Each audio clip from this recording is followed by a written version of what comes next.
Now, chainsaw gas. Chainsaw. Plain gas for the generator. Bar oil for the pole saw. Extension cord. Secondary generator. Trailer set up, gate down. Load all the brush on. This is pre-cut preparation, I guess would be the best thing to call it. Make sure all your saws are sharp. Make sure you got everything gassed up. Make sure everything's got plenty of oil.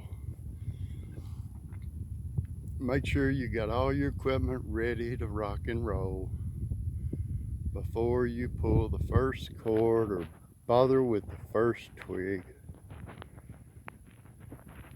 Make sure the area around you is clear.